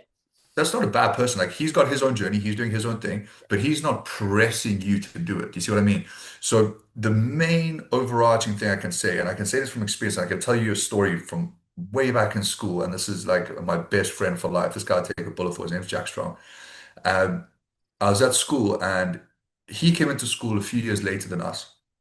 Big boy from Zimbabwe, and I was from South Africa. And in England, they were just like, you're the same kind of thing, right? You're both South African, whatever. I was like, okay, cool. You put And them two together, that makes yeah, sense. that's literally, they're like, yeah, fuck it, they're in the same boat. And he came to school and he's a really friendly guy, super agreeable, super friendly, gets along with everyone, right? Yeah. He gets along with my parents better than I do. I shit you not, right? And he was in the gym and everyone was liked him and stuff like that. And, it was great. And me and him hit it off like straight away. So I was like, this is my bro. Like, I care about him. I love him, you know. See him in the gym, he's surrounded by a bunch of people. And he's like laughing. And I'm watching him and I'm watching from a distance. And I have a tendency to do this, not in a weird way, but I tend to watch, observe, take the data in, and then do something. And I watch from a distance and I'm watching him and he's like playing up a bit to everyone else. And like kind of like when I say playing up a bit, not being rowdy or rude, but kind of like buying into the bullshit, Yeah. you know, buying into the, oh, you this is it. He's like, yeah, I am, you know. And I'm watching this and I'm like, this is a good guy from what I can see, right? So I just beeline it into the gym, like straight line to him, cut through the whole crowd. And I go to him, I go, half of these people aren't your genuine fucking friends. And I leave. I just left, right? I just straight up dropped the bomb, dropped the nuke in front of all of these guys and just fucked off, right? And then like 2 days later, he comes over to me and goes, "Hey man, can I have a word with you?" I was like, "Sure." And Jack's a big boy. For anyone listening, he's like a proper farm boy. He's a big dude. And I was like, "Oh fucking hell, what's going on now?" You know, is this going to be a little bit of boarding school fisticuffs kind of thing? And he says, "I just want to say thank you." And I was like, "What are you saying thank you for?" He was like, "Everyone there was telling me what I needed to hear, and you just came over and you just told me the truth." Mm. And I was like, yeah, dude, like it's very easy to get lost in the sauce, you know, when you come to school and like everyone really likes you or something like that. Well, look, everyone didn't really like me in the beginning, and then everyone liked me at the end. But I said, yeah, it's easy to get like lost in it when everyone's kind of like blowing smoke up your ass to buy into it and this, that, and the other thing. And what's really good is having someone by your side who's just going to tell you the fucking truth. Yeah. And that's one more thing is always pay attention to those guys who are going to tell you the truth, whether you want to hear it or whether you fucking don't. Mm. Those people that tell you the truth and you don't want to hear it and it bugs you, keep those people close because they don't care that they're upsetting you because they care more about telling you the truth and they care more about you than you may even about yourself. Remember this because they're not afraid to tell you the truth. Oh, my boy's veering off the rails. Listen, mate, you're fucking up here. Get back, get back. No, I'm not fucking up. Hey, do you want someone to fucking tell you? No, I don't. Tough, I'm telling you anyway. Mm. That's a boy. That's a good mate. And for girls as well. Those girls that do that, he'll tell you that truth and you're all like, oh, I don't want to hear it. But it's the truth. Good on them, man. Keep those people close because no matter what happens, that person, whether you think they're a friend or not, will cut through the smoke and mirrors for you. Will Mm. cut right through it for you and just be like, okay, this is what you're actually seeing. And that's awesome. Yeah, I think if you're at that stage where you have friends who are able to be bluntly honest with you, Yeah. but you there's such a difference between like knowing between someone who's you know just being rude and obnoxious to you versus someone who's just being bluntly honest with you because they have your best interest at heart. Like they're two different things. Or someone who's always just telling you what you want to hear, but when you're actually at a stage where you need to hear something else or you need actual like advice or help, they're nowhere to be found because Yeah. they're only there for the crack and the fun, but nothing underneath the surface basically. No, that's so true. And there's a good friend of mine. He's an Irishman as well. His name's Adam Clean. He's a BJJ guy, like Hmm. a MMA fighter. And when he cares about someone, he really does. But he doesn't beat around the fucking bush, man. Yeah. Like, and that's what you got to understand. So, what you got to understand is when he hits you with that blunt honesty, sometimes you don't really need it at that point. But he Yeah. comes from a good fucking place straight away. He's like, I fucking care about you being a dickhead. You're Mm, like, oh, I care. Okay, he cares about me though. Like straight up, plain and simple. So whether you are ready to receive it or not, mm. it's still that's that mate that's gonna cut through that smoke and mirrors and just be like, look, this is a fucking crack. And what do So you always what keeping people close. and what do you think about, let's say, someone who is a man, a boy in their twenties, a man in their twenties, who they're trying to reach out to? Okay, they have their, let's say, their childhood friends, and they have their like Yeah, school friends and stuff like that, and people they grew up with, and people that they're still friends with. Like I've people who I'm still friends with, but they won't hit all my needs in a friendship sometimes. Do you know what I mean? Like, obviously, when I obviously went into the fitness industry, and then I found people with more similar values to me and stuff like that, or would live similar lifestyles. And then through that, a lot of people in the fitness industry end up, you meet a lot of people who are actually on a self development journey that becomes intellectual as well as physical transformation as well, which is great. and it's nice to be able to kind of have them conversations with people as well. And I found that, I suppose it ties into what you first said as well, is like, if you're in your 20s and you're not happy and you want to change your circumstances for the better, taking risks is a really important thing. But through taking Yeah. them risks as well and being brave and being yourself, but also being vulnerable, you end up meeting a lot of people along the way who end up becoming good friends because you took them risks, and you kind of found your feet in terms of what you wanted out of maybe life experiences, and then friendship as a byproduct of that as well. Yeah, 100%. Like sometimes you'll meet a friend where you your journey is always developing, right? Mm-hmm. Like that's just the way it is. And there's my mom always used to say this, you have friends for a season, friends for a reason, friends for a lifetime, right? So everything does serve its purpose. But as you develop, right, you've got to understand that other people won't want to develop with you. Yeah. And look, to each their own, right? If someone doesn't want to develop with you, so be it. But that doesn't give you a reason to drop down and fall into the mire just because they don't. I want to, keep going to the pub every Sunday and never change for the rest of my life. I don't give a fuck. It's like to each their own. Yeah. But I'm on a different trajectory, and that's okay. Now, is that friend supportive of that trajectory? Aren't they? If they are, cool. If they aren't, so be it. C'est la vie, mate. You know what I mean? So people need to stop getting so hung up on, and I'm very, very not quote unquote hung up on this, is someone's like, oh, he's my childhood mate. Sunk cost fallacy. Yeah. Yeah. Yeah. There it 100%. is. Yeah. I don't care whether he's your childhood mate or you met him a year ago. Yeah. Are you guys vibing? Does this person actually care about you? Does this person want the best for you? If that's the case, whether you're a childhood friend or I met you 2 years ago, you're a boy. Do you know what I mean? You're my boy. Like I care about you. And that's what you got to look at is you got to look at when you're on a trajectory, whether it's up or down. Down tends to show you the biggest truth for everyone listening, Mm. right? But when you're on that upward and you get sky high, that also shows you a hell of a lot of truth. But when you're on that trajectory, are they in support of it, knowing that it's leading to your betterment or your development or your growth? So let's say you're taking a risk and they may not be on board with that risk, but they know, okay, you really want to take this risk, Carl, no matter what? Like, no matter what, I'm doing this. Okay, fucking got you. Like, I'll back you to the hills. Mhm. You know what I mean? Those are good friends, right? And you got to understand that that's a constantly evolving process, and your friends will either evolve with you, and when they evolve with you, doesn't mean they do the same thing, Yeah. right? I'll give you an example. Jack, he's not a Christian guy. Altan, he's a Muslim, right? So they are on the same kind of trajectory as me, but they want the best for me. Mhm. They want the best for me no matter what. You know what I mean? So they still want to see me thrive, see me do well. And when I'm in the mud, I can be like, hey, what's up? And they'll be like, cool, talk to me, Habibi, or talk to me, bro. And I'm like, sure thing. And it's whether they want the best for you or not, and whether they're going to support you, whether you take a risk or not. Even if they don't support the risk, and then you explain it to them, hey, this is why I'm taking this risk, and I need to do this for me. And they go, I don't get it, but you know what? I understand you. And I think that's also the best way to weed out actual relationships and actual friendships to, fake ones. Essentially, like if you do take the risk and decide that, you know what, I want something different for my life, I'm going to try something different. Maybe I'm, posting the videos, or I'm starting this business, or I'm learning this new language, or I'm following my religion, or I'm doing whatever it is that you need to do in order for you to feel, that you're moving in the right direction.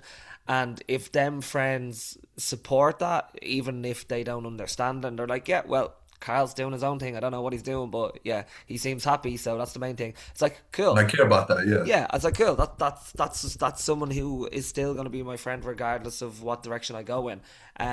Versus someone who's like, oh, what are you doing, and then tries to pull you back to the pub or your old lifestyle or whatever it is. It's like, Yeah. it's for me, I've never really had that problem, because like I've always just decided to do my own thing anyway. And like if Yeah. if if people if friendships fade because of that, so be it. I have loads of friendships, like childhood friendships, who, like, people who do completely different things to me, lived completely different lifestyles to me, but I can still easily see them maybe once a week, have a coffee, or we'll catch up at birthdays, and even talk to them on the phone or whatever it is, and like also still pursue what I want to pursue while they pursue what they want to pursue. Like Exactly. it's never been an issue.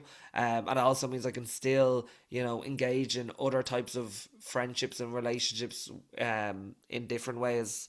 So like it's never been. And that's diverse as well, which Yeah, is a good thing. So you get a diverse experience. yeah, Your one friend is really into tech, yeah, and your other friend's yeah, really into I don't know, fucking insurance. Who yeah, cares, yeah, right?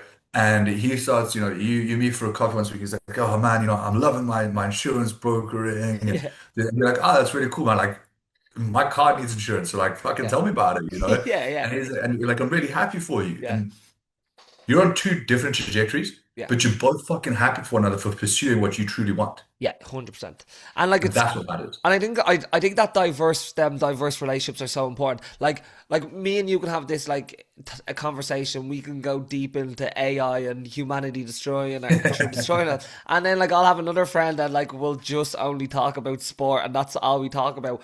But that's Yeah, okay as well. Like that's totally fine. I don't need him to be that other person. I don't need to talk to him about, life as an online coach or a personal trainer or Yeah, whatever it is, it's like you can have exactly. them diverse friendships, but I also think it's like if you're what's the word, if you're kind of fed up with the relationships that you're in now or just your overall circumstances, it's probably because your life is not diverse enough because you haven't gone out and experienced enough things and took enough risks to to have that kind of diversity.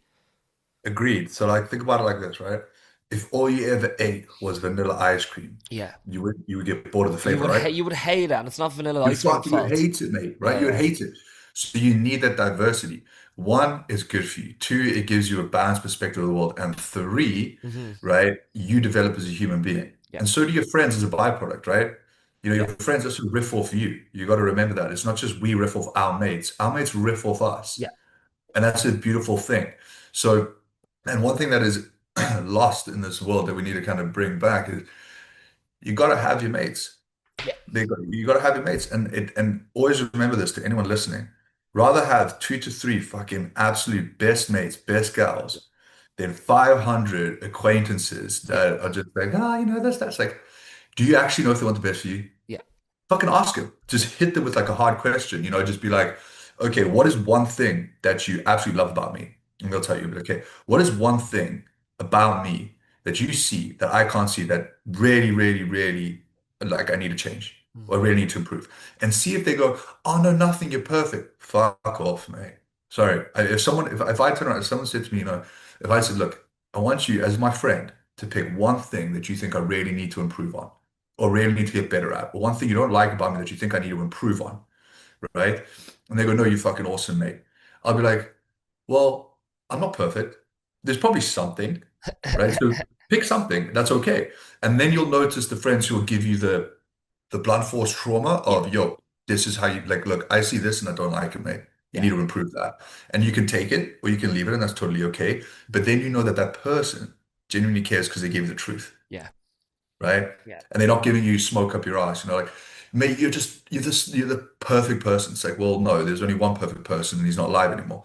You know what I mean? So no, like tell me, like say, like what area do you think I need to improve on in my life? And see if your friends give you an honest answer. Mm, See if they yeah. give an honest answer.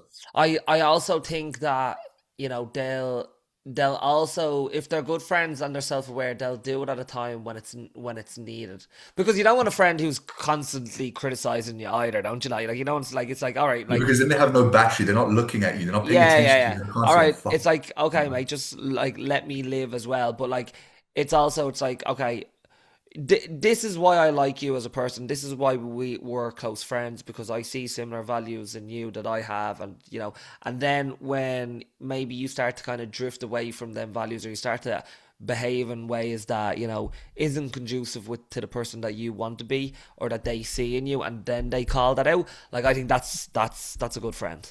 That's a good mate. That's the guy who's going to be like, hey, like if someone saw me shitting on the sidewalk, it's kind of like this, right? It's like if you have a booger in your nose, those people who are too polite to tell you, but there's Yeah. that person who's just like, hey, you got something on your nose. And Yeah, you're like, yeah, "Fucking yeah. thank you Fucking so yeah, much. yeah, yeah, yeah.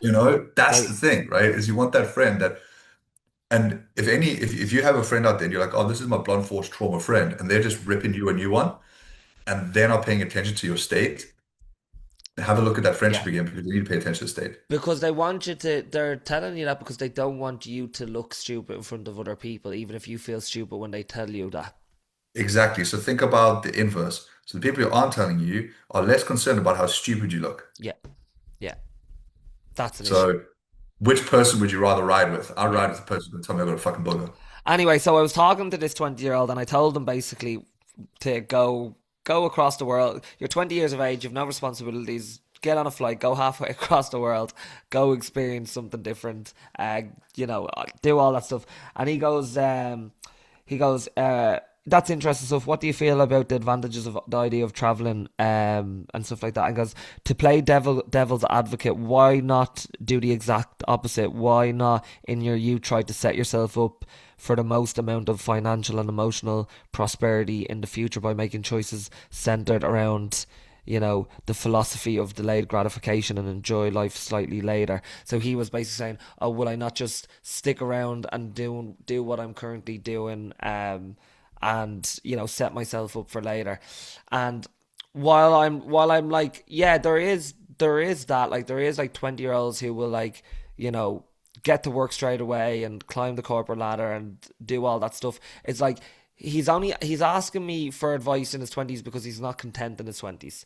Okay, he's asking me for advice because he's not happy in his current circumstances right now. But then he's also like, oh, would I not just slug it out where I am and try to set myself up financially by, I don't know, like, not being adventurous, or not being risk avert by not going away and not having a plan.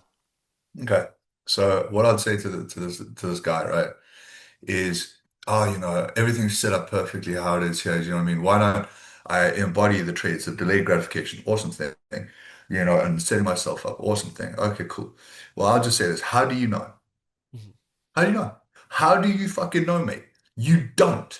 Your perspective is tiny. Yeah, And I'm not trying to burst your bubble. I'm not trying to be nice. I'm trying to be mean. But the truth of the matter is that, right? If you grew up in a small village and you got yourself a really well-paying job in that small village, let's take you to Dubai and see how well-paying that job is there, yeah, right? So how the fuck do you know? You don't. So you've got to acknowledge your own naivety or your own ignorance there and take a fucking risk. End of discussion, yeah. right? And Take a risk because you can pay off. and what I would say is, like, well, like, if someone was content, they wouldn't be asking them questions in the first place. Like, if you were content in your 100%. in your in your in your part-time job in your small town, and all your relationships were going well and you were completely content, you wouldn't be asking, oh, what should I be doing in my 20s, or what decisions do I need to make? Because obviously you're looking to make a decision because you're not happy in your current circumstance.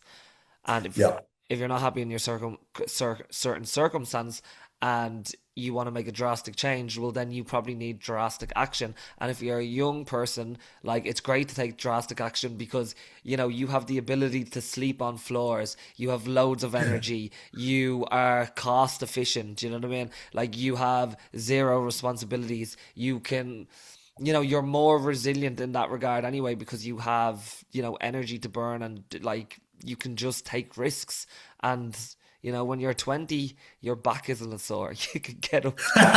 You can get. Cause I'm just saying that because my back has been killing me the last few days, and I'm like, oh my god, what is going on? I've never had lower back pain in my life, and now I'm getting a constant, and I'm like, oh And I was shit, hitchy. That's shit. so funny. My body's breaking down. It's like, I need a big king size bed with a comfy mattress. I can't be sleeping on Yeah. floors and hostels and people's sofas, and trying new entrepreneurship stuff, like, but if I was 20 now, I would 100% do it. What I would Um say there is, if you don't mind, is if you're being risk adverse in your 20s, your 30s, your 40s, and your 50s, you mm, have to be even more risk adverse. mhm. So you're only going to be shrinking Yeah, more and more and more in terms of the risks you take, the older you get. yeah. So if that's the case, think about it like this. If I had to put it in terms of finances, right? Think about it like this. You're a millionaire with time right now. Hmm. Okay? You're a millionaire. Go Mm, and spend it. Go use it. Go invest it.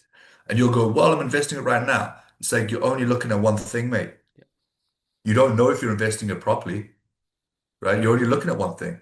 So being risk, avoidance, so to speak, whatever, now at your 20s is, and this is someone who's way older than you who's taken risks, is stupid.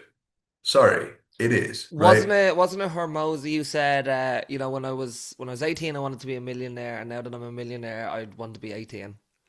Yeah, time is the most precious resource. And in your 20s, mate, you don't know that you're nailing it down by staying in your spot and I'm gonna build this through delayed gratification. That's fucking awesome, delayed gratification. Keep that trait. Yeah. But if you haven't taken the risk, for example, I go to Thailand, right? Do you think I have to pay more or less for food in Thailand than in England? Less for food in Thailand, no? Way less. Do you think I have to pay more or less rent in Thailand? Less. Way less, right? Do you think I have to pay more or less to have a beautiful experience at a Muay Thai gym or whatever it may be? Less. Way less. Yeah, yeah. Pennies, mate.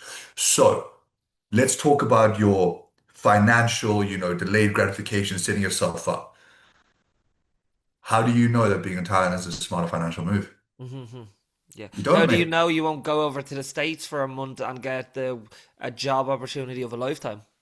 This is what I mean. You don't. And how do you know? And this is something you see in Thailand all the time.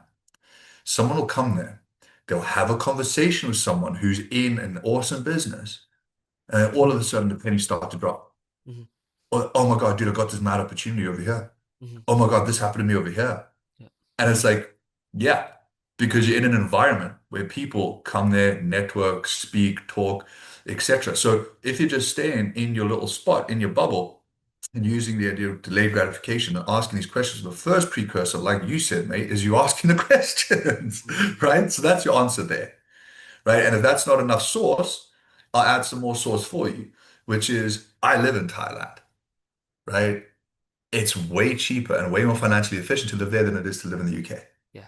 But even But you going from South Africa to the UK, think about the amount of experiences you have that have created opportunities for you now in this life. insane, insane, Just in terms of like insane, social skills and insane. Yeah. resilience and Oh, all them mate, things. so many, so many. Like going from South Africa to England, having to adapt to the culture, Yeah. having to respect the culture, having to still learn how to be true to myself, Hmm. not getting lost in the sauce, Yeah. you know, and all these things were monumental Yeah. in terms of growth. So when I was younger and I was around people my age, I was mentally older. Yeah. I was Yeah. mentally more mature. I could have a cathartic dialogue, I had a bit of vocabulary, etc. None of that would have happened if I didn't take that leap. Mm. It wouldn't. And what I do like to say, and I think that's what people of that age forget. It's like, oh, what if I stay at home? I could get a stable job, and that might be better for me long term. But it's like the project is you, not the job. Yeah. And like, what's the best way of improving that project is by exposing yourself to different experiences. Well, if the Like, project's you and you can't take your money with you, yeah, right? And you can't take success with you, what can you take? yeah, Your experiences. yeah. They're priceless. I think we've said this before. Like, all you're gonna have at the end of your life is your stories. That's it. That's So it. imagine you stayed at home in your box room and didn't do anything. And imagine if you stayed at home in your box and you had a really good job and you had a nice house. So, so, so, Yeah, so what? yeah. So what? Fuck a 20-year-old. I think I might pack up and go again. Hey, you listen, so anyone Me with my listening bad who, my bad back. if anyone is listening to this podcast and they see Carl in person, he's overdue a trip to Thailand. I've So just I've nag him, I've right, booked it. until he comes. I'd like to admit that I have booked it. So we Yeah. are So up to just go. anyone listening to this, if you see Carl in person, nag him, be like, you're supposed to go to fucking Thailand to see Ryan, what's going Yeah. on? Just give him a little nag, you know what I mean? Because you'll absolutely love it, bro. You know what? And I also think this is a good point as well. And I hope it's something that I hope it's a trap that I don't fall into as I get older and older. Is that like we talk about like experiencing as much as you can in your 20s, because I Yeah. mean it's the right time to do it. But also like realistically, you know, are we just following social norms and saying that you can't experience life in your 30s and your 40s and your 50s and your 60s and your 70s? Like, you can continue to be adventurous, I think. And like, adventure doesn't have to be spending dropping 2 grand to go halfway across the world. It could be, discovering a new town and a country that you've lived your whole life and never like left the premises of your 30-kilometer home. So like, It can be so small, yeah. yeah, and I think you can continue to experience new things, whether it's reading new books, talking to new people, going to new areas, and I think you can do that at any stage of life. But we just fall into our It's a everyday trap. life. It's a Yeah, trap. yeah, The truth be told, it's a trap, right? I took a bunch of risks in my late 20s and now my 30s, right? So, well, I'm still late 20, I'm just about to turn 30, fucking hell. But with that being said, like I took those risks. yeah, And in the beginning, right? So here's a really simple example, is I took risks that had nothing to do with traveling across the world. yeah, Okay, I'm going to take a risk to be a pro yeah, at yeah, rugby. yeah, I'm going to do a bodybuilding show. yeah, I'm going to take a risk, I'm going to do a Muay Thai fight. yeah, And now I've got a fucking BJJ competition in Bangkok in the 10th of May. Like, you know what I mean? So the point I'm making is you can take those risks. You don't need to go to the arse end of nowhere, yeah, but you should definitely go out of your comfort zone. yeah, And I think you're right. As we get older, the truth is you are a little bit more risk adverse, but we kind of inflame it a bit. yeah, We don't need to be. yeah, We actually don't need to be as risk adverse because the world is a lot smaller. So we talk about all the dangers of social media, this and the other thing. There's just so many awesome things. You can follow people on social media who are like, this is how you can live here for this amount, 100%. bang, bang, bang, bang, bang, Yeah, and stuff like that. So it's like maybe back in our parents' day, right? 20 was the only time. yeah, Now it's not. yeah, Now it's really not. It's like, well, all the way up to until you pretty much can't really walk and you need assisted help, you can fucking do it.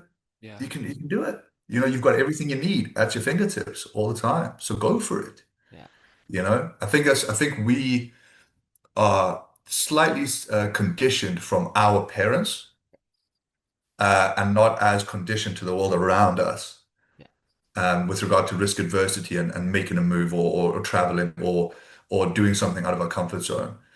Because as I said, like younger people build off the archetype of us older folks. yeah, So we did the same, Carl, right? We did the same, right? We also looked at our parents and they said, well, only in your 20s can you do this. But that's not true anymore. It's not, yeah. Too right? too too many people watching Euro trip and being like, "Oh, I finished college now. I have to do a trip around Europe, and then I'll go home and I'll settle down. I'll do my whatever."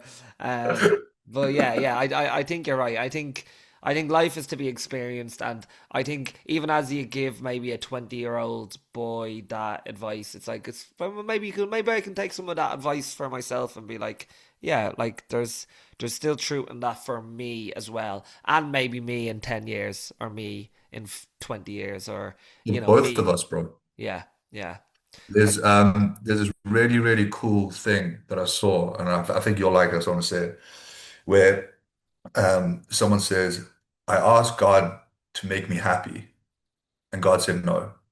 He said, I'm going to give you life so you can be happy.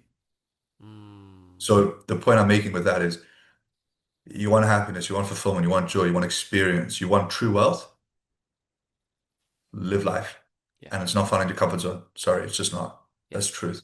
It's not. It's You not know. found. It's not found in your parents' home, Nope, it's unfortunately. not found in your basement, mate. And it's Yeah, not found on Tinder either. It's yeah. found going to the fucking local store and chatting to that pretty girl you've had a crush on for 2 years. Go for it. It's not found on Bonnie Blue's, No. fans page, unfortunately. Um, Anyway, I need to get you to I need to get to what I need to get you to watch that interview with Bonnie Blue and um what's her name? What is her name? I'll send it to you. It's on Don't say Sadia Khan though. no, it's Bonnie Blue, and I have her book somewhere. I have her book somewhere here. Anyway, I'll send it to you. It's on Chris Williamson's podcast, Modern Wisdom. Send it to me and I'll watch it before our next pod. Yeah. All right. Okay. We'll leave it there because I think that's an hour and a bit, and we'll stick to next Wednesday for another episode of Yes. just random things. I like I didn't even know what we were going to have a conversation about today, but maybe I'll do some more research and we'll dive a little bit deeper into existential crises and AI and new We'll just new. be counseling one another. Yeah. I'm gonna need counselling after after these conversations. All right, folks. Thank you for listening to the end. And if you enjoyed the episodes, don't forget to subscribe. Don't forget to like them. Don't forget to share them online.